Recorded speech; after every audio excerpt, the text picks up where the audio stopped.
UAE versus Nepal ODI series जो है वो कहीं ना कहीं 4 तारीख से शुरू होने वाली है और उसको लेकर अभी जो ऑफिशियल स्क्वाड है वो तो अनाउंस अभी तक हुई नहीं है, लेकिन कहीं ना कहीं अब पीएम कप में हमने जितना देखा ग्रुप स्टेज के मैचेस कंप्लीट हो चुके हैं और जितना हमने खेल देखा और बाकी नेशनल प्लेयर की परफॉर्मेंस तो हम लगातार काफी वक्त से देख ही रहे हैं, इस पूरे साल हमने देखी ही है। तो ओवरऑल उसके बाद डेली क्रिकेट की तरफ से क्या स्क्वाड हम चाहेंगे कि नेपाल की स्क्वाड 14 मेंस की स्क्वाड जो है वो खेले इस सीरीज में, और वैसे ही यूएई के लिए क्या स्क्वाड हो सकती है 14 मेंस की इस टूर्नामेंट के लिए। अब आपको वापस से बता दें, ये सिर्फ और सिर्फ इस टूर्नामेंट की स्क्वाड हम बता रहे हैं यूएई की, UAE versus Nepal ODI series के लिए क्या नेपाल 14 मेंस स्क्वाड अगर रखे तो बहुत बेहतर रहेगा, सारे बेस कवर रहेंगे। इस माहौल को देखते हुए, टीयू ग्राउंड को देखते हुए, होम ग्राउंड को देखते हुए, होम क्राउड को देखते हुए, ये सब चीजें हमने ध्यान में रखकर ही ये स्क्वाड को देखते हुए, सामने ओपोनेंट को देखते हुए, उनकी बैटिंग यूनिट को, बॉलिंग यूनिट को ध्यान में रखते हुए, तो कंप्लीटली जो स्क्वाड है दोनों टीमों की जैसे वो इस सीरीज से रिलेटेड है, इससे आगे की बात यहाँ पर हम नहीं कर रहे हैं। तो यार सबसे पहले नेपाल की अगर बात करूं मैं यहाँ पर तो 7 प्लेयर दो चलिए बांट लेते हैं। पहले 2 प्लेयर कौन से हैं जिन्हें हमने पिक किया है इस स्क्वाड में? बिल्कुल, पहले 2 प्लेयर हैं हमारे। सबसे पहले तो टीम के जो कप्तान हैं जी, नेपाल क्रिकेट टीम के रोहित पुड़ैल, बिल्कुल, और ऑब्वियसली जो हमें लगता है डेली क्रिकेट में लगता है कि उन्हें ही कप्तानी दी जाएगी और वही कंटिन्यू करेंगे जैसे उन्होंने लास्ट टाइम किया था केन्या के खिलाफ 3 ODI में। तो यहाँ पर हमें वही देखने को मिलेंगे। उनका परफॉर्मेंस भी काफ़ी अच्छा रहा है, 50s भी उन्होंने मारी है पीएम कप में, और ओवरऑल वो काफ़ी ज़्यादा बेहतर बैट्समैन है मिडिल ऑर्डर में। वहीं पर दूसरे नंबर की बात करें तो अर्जुन साव, जी हाँ, ओपनर जिन्होंने बहुत अच्छा किया केन्या के दौरे में, पहले ही दौरे में गए, हाफ सेंचुरी वहाँ जड़ी थी। इस पीएम कप में भी फाइन परफॉर्मेंस हुआ है उनके बल्ले से, हाफ सेंचुरी भी आई थी, run ball century, half century, जी हाँ, वो भी आई। काफ़ी शानदार परफॉर्मेंस है। और एक चीज़ और है कि वो यहाँ पर एक ऑप्शन भी दे देते हैं यहाँ विकेट कीपिंग। बिल्कुल, तो बैकअप विकेट कीपिंग का ऑप्शन भी कहीं ना कहीं अर्जुन साउथ के रूप में आपको मिल जाता है और रिसेंटली अच्छे फॉर्म में है, तो उस फॉर्म को अगर यूटिलाइज किया जाए इस सीरीज में तो बिल्कुल बुरा नहीं होगा। या वापस से याद रखिए, ये सिर्फ और सिर्फ इस यूएई नेपाल वर्सेस सीरीज की, यूएई वर्सेस नेपाल सीरीज की स्क्वाड हम आपको बता रहे हैं जो हमें लगता है कि हो तो बहुत बेहतर होगा। अगले 2 प्लेयर की यहाँ बात करें तो अगले 2 प्लेयर की अगर मैं नाम के आपको बताऊं तो वहां पर हो जाते हैं आसिफ शेख और देव खन्ना। जी हाँ, ये हमारे अगले दोनों प्लेयर हैं। आसिफ शेख जो कि बेहतरीन फॉर्म में है और लगातार वो ओडीआई में टॉप परफॉर्म कर रहे हैं, इसमें कोई दोराय नहीं है उनकी सिलेक्शन में। वहीं पर देव खन्ना की बात करें तो बहुत ही टॉप नॉच फॉर्म उन्होंने दिखाई है, पीएम कप में हाई स्कोरर अभी वो चल रहे हैं, तो डेफिनेटली एक अच्छे रिदम में जब है तो वो इस मौके का फायदा उठाना चाहिए और लगभग उन्हीं ग्राउंड्स में मैचेस होने, टीम में मैचेस होने हैं, तो कहीं ना कहीं देव खन्ना डेफिनेटली सूट करते हैं इस स्क्वाड में रहने के लिए नेपाल के। उसके बाद अगले 2 प्लेयर, बिल्कुल, अगले 2 प्लेयर की बात करें तो यहाँ नाम आ जाते हैं आरिफ शेख, जी हाँ,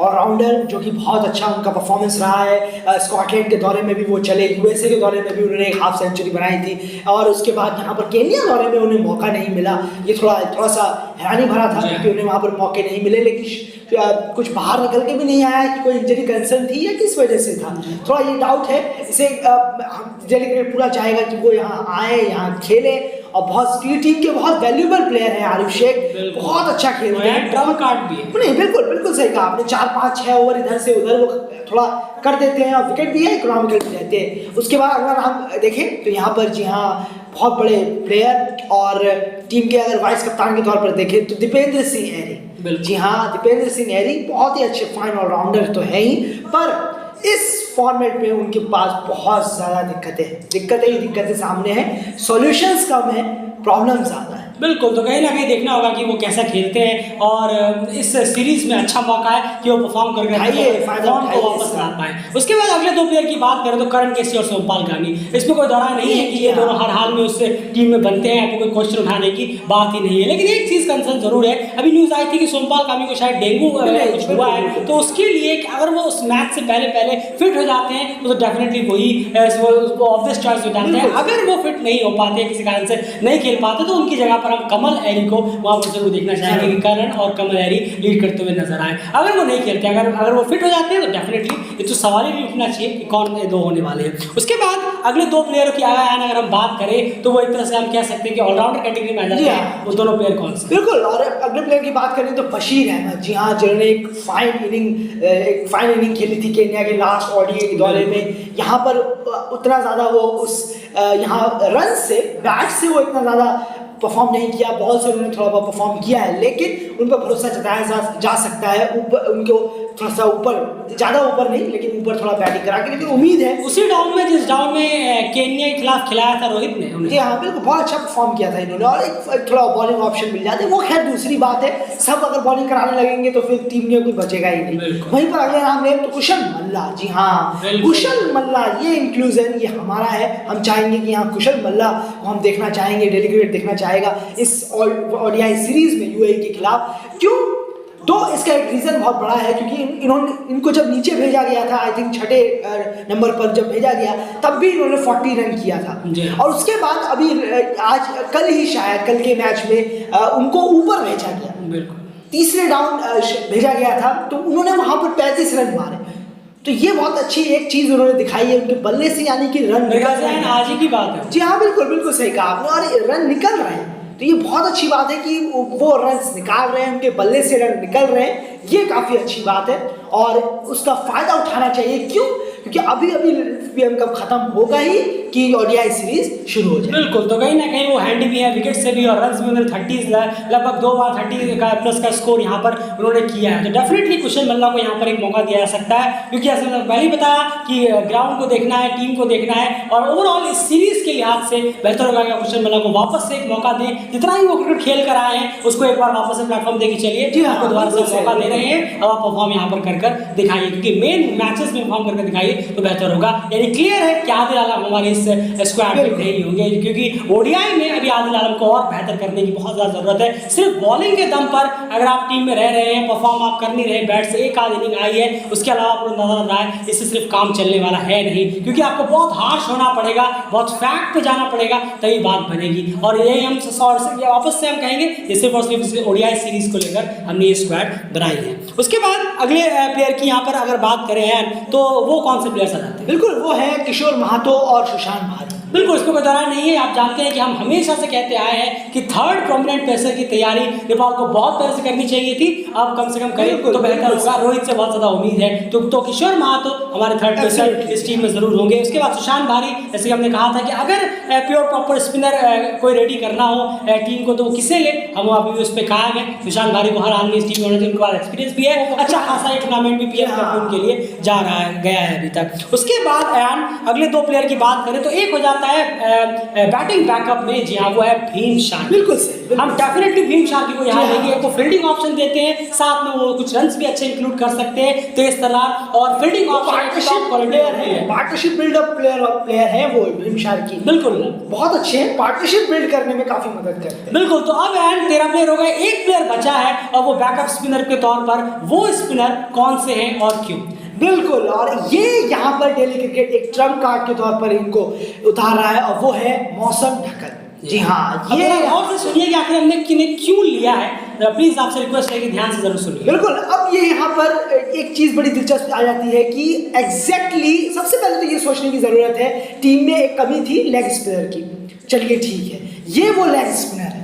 जी हाँ, ये वो लेग स्पिनर है। अगर कोई कहता है ये ऑफ स्पिनर है, या अगर कोई ऐसा मानता है, नहीं सर वो लेग स्पिनर है, आप अगर उसको करेक्ट करिएगा कि वो लेग स्पिनर ही है। उसके बाद अब बात करते हैं, चलिए ठीक है, उनके परफॉर्मेंस की। जी, उन्होंने यहाँ पर 10 विकेट निकाले हैं और अभी वो मैचेस खेलेंगे भी, और यहाँ 10 विकेट वो निकाल चुके हैं इन 4 मैचों में। बहुत अच्छा उन्होंने परफॉर्म किया है, और एग्जैक्टली सबसे बड़ी क्या है, इस ओडीआई सीरीज में जो सामने वाली टीम है उन्होंने उन्हें खेला ही नहीं, बिल्कुल खेला ही नहीं है। और ये बहुत सारे ओकेजन हैं, अगर गिराने बैठे तो मुझे एग्जाम्पल याद है कि भाई इन्होंने अचानक से इन्हें बुलाया और वो प्लेयर इन मौकों पर आज स्टार बन गए, बड़े बड़े प्लेयर बन गए। मैं ये नहीं कह रहा हूँ कि इनको बड़ा प्लेयर बनाना है, नहीं, आपका मकसद है एक ओडीआई सीरीज जो सामने है उसे हम जीतें, हम ओडीआई सीरीज को जीतें, यूएई को हराएं, और ये वो एक ट्रम्प कार्ड हो सकते हैं जो सामने वाले प्लेयर के पास कोई जवाब ही नहीं होगा। क्यों? बाकी प्लेयरों का तो उनके पास स्टैट बायोडाटा है, इनका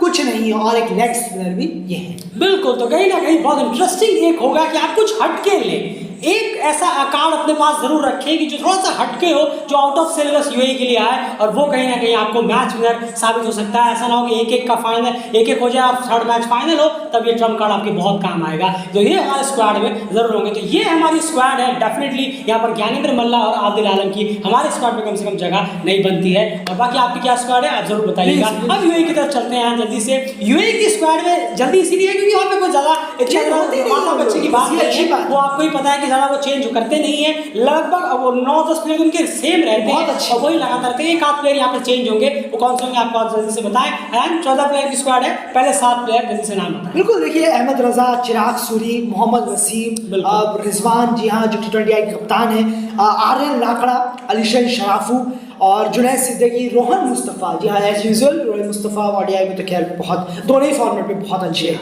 और उसके बाद बात करें ज़हूर खान की, तो ये कुछ प्लेयर है। अगर मैं बात करूँ शुरुआत के, ये जो इम्पोर्टेंट है, जो इस दौरे में आना तय है 100% दिल्ली क्रिकेट को हमारी तरफ से यही स्क्वाड है की। और आगे और बिल्कुल आगे और यहाँ पर कुछ प्लेयर और बचे हैं जिनका बात करें। विद्या अरविंद, बासिल हमीद, ज़हूर खान, कार्तिक मैयप्पन, तो आपने बता दिए, कासिफ दाऊद और आर्यन लाकड़ा, जी हाँ, और अयान खान भी। जी हाँ, बिल्कुल। तो ये कहीं ना कहीं यूएई की स्क्वाड है। जैसे कि आपको पता है बहुत शॉर्ट आउट स्क्वाड उनकी रहती है। लगभग 12-13 प्लेयर वही रहते हैं लगातार। एक आध प्लेयर यहाँ पर चेंज होंगे, तो एक आध प्लेयर वो कौन है, आर्यन लाकड़ा और अयान खान कहीं ना कहीं यहाँ पर जुड़ सकते हैं, स्टूर में आ सकते हैं। और डेफिनेटली नेपाल को अगर किसी से बचे रहना है तो याद रखिएगा आर्यन लाकड़ा से थोड़ा सावधान रहने की जरूरत है। काफी अच्छे खासे हिटर है, तेज हिटर है, और टीयू के ग्राउंड्स को, शॉर्ट ग्राउंड्स को काफी बेहतर तरीके से वो टैकल कवर कर सकते हैं। और फिर नहीं वो सब अयान बैट्समैन, वो तो खैर काफी बेहतरीन बैट्समैन है, वो तो बहुत सीनियर बैट्समैन हो गए। मतलब इससे उनके लिए जो ट्रम्प कार्ड है वो अयान खान